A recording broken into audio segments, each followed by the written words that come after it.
You're listening to the Sales Chameleon Podcast.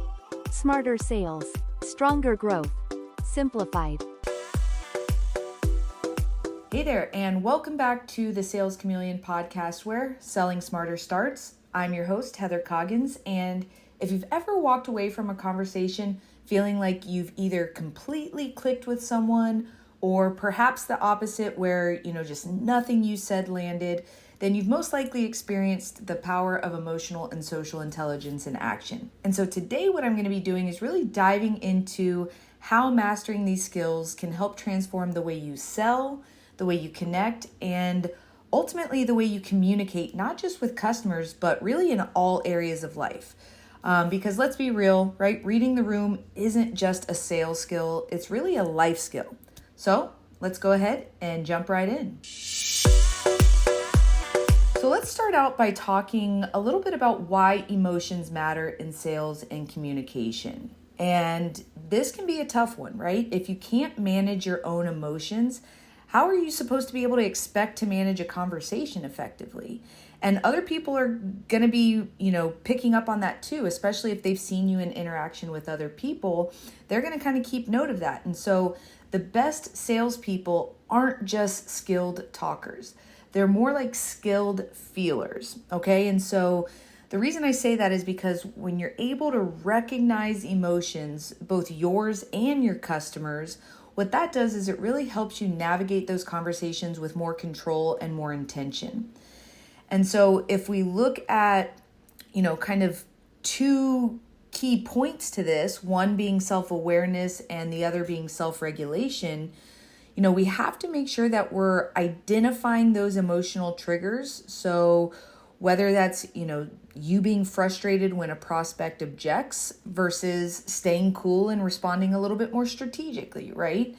And so regulating emotions to then, once you've identified that, you have that self-awareness, regulating those emotions to then stay composed and be able to lead those conversations effectively. So if we, break this down into a little bit of an example, think of, just think of yourself as maybe the seller, right? You're working with a prospect and you end up getting ghosted, right? Maybe you had a call scheduled, a meeting scheduled, whatever it was, and you get ghosted, right? And so reacting emotionally, whether that's through frustration or neediness, that can actually end up pushing that prospect further away. However, if you were instead to respond strategically, so maybe, you followed up with patience and value, that's going to tend to keep the door open for future engagement. Now, obviously, you don't want to put yourself in a position where you're letting yourself get, trampled on and walked on, taken advantage of, but you want to have some level of strategic response, okay? And so emotional mastery isn't about suppressing those feelings. It's really more about understanding and using them wisely. And so if we dive a little bit more into emotional intelligence and really reading the room and being able to respond more effectively, recognizing and adapting to other people's emotions can be very challenging, especially if it's someone that you're not familiar with and you're not really sure what's causing that emotion or why they're reacting in a way that they are, especially if it's different from how you might typically react, right? And so if you've ever been in a conversation where, maybe someone's words just don't match their body language, that's going to be where emotional intelligence is really going to need to come in and pick up on those cues and then be able to adjust accordingly. So, if you've got someone that is saying, I'm so excited, but they're standing there with their eyebrows furrowed and their arms crossed, you're going to want to be able to use that emotional intelligence to pick up on those cues, pick up on those pings, and ask questions accordingly to make sure that, there's not something else going on there without obviously, rocking the boat too much. And so let's talk a little bit more about some key skills in consultative selling that can help us do that. Okay. And so the first is going to be active listening. And with active listening, it really goes, beyond listening to words. So you really got to pay attention and use your listening to pick up on tone, pick up on hesitations, pick up on any energy shifts, right? You're also going to want to demonstrate empathy. So seeing that conversation from the customer's perspective, right? Did you get ghosted because they had an emergency come up? So being able to respond and act with empathy. And then adjusting your energy. So make sure you're matching your enthusiasm levels with your prospect or customer, whether that's high energy enthusiasm or more of like a calming down a tense situation. And so if we look at an example of this, think of, like a hesitant buyer who maybe seems interested, but you can just sense that they're holding back, okay?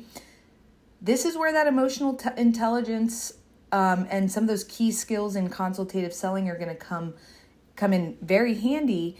And this is where you really want to focus on recognizing their hesitation and then responding with reassurance instead of pushing too hard. Because what responding with reassurance is going to do is it's really going to build that trust and move that conversation forward versus making them tense up and feel like they, maybe have to go into backup mode or something like that.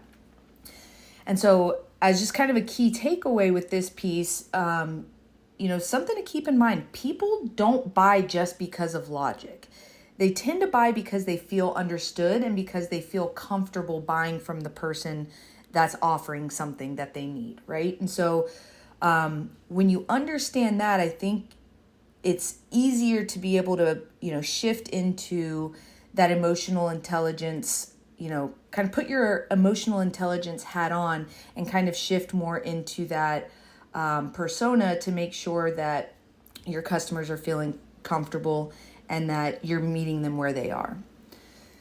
And so, I kind of mentioned backup mode a little bit, a few seconds ago. And so let's kind of transition into social intelligence and how understanding and navigating social styles can kind of help with this piece.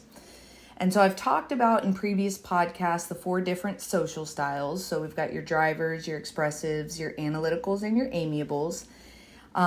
And what the 4 social styles does is it just shows us that people tend to communicate differently, okay? They have different communication preferences. They have different preferences on how they prefer to influence and be influenced. And so knowing how to really identify and adapt to these styles is really going to make selling and life a whole lot easier, okay? This isn't something that stops, at the office. This is really something that you can apply to anybody in your life, personal or business.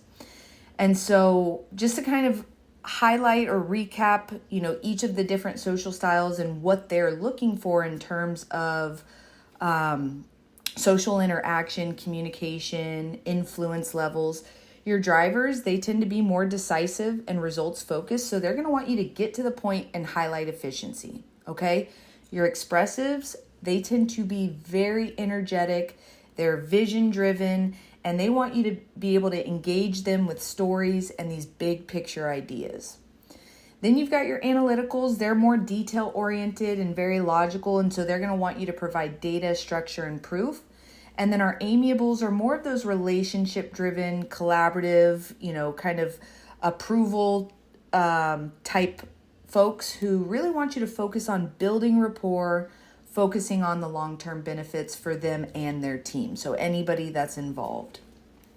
And so, as an example of how this might play out when we look at it from a social intelligence perspective and being able to understand and navigate through these different social styles, you may have a driver that asks, hey, how soon am I able to see results? So when you're responding to that, knowing that, hey, they are very decisive, they're results focused, so they're going to want me to get to the point and highlight that efficiency. You want to make sure you're skipping the fluff, you're getting straight to those outcomes, so that you're not, they don't feel like you're wasting their time.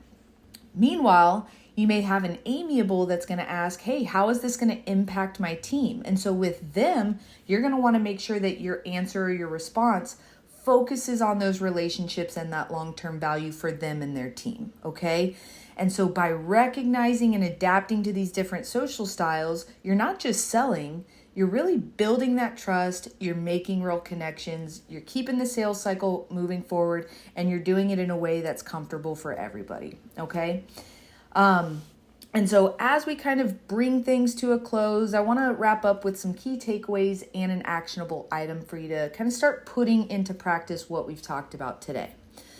So just keep in mind, right? Mastering emotional intelligence is really going to be the thing that helps you manage your own emotions and also navigate through conversations both in business and in life with confidence. And then social intelligence is going to allow you to really read the room and then adapt your approach to those different communication styles. Okay. So remember, earlier I kind of alluded to this. People are going to buy based on how they feel. And so understanding emotions and then ultimately their social style is really going to help give you a major advantage. And so as kind of your, actionable takeaway, your action item, what I would encourage you to do is in your next sales conversation or your next interaction with a group of people, just practice reading the room, okay?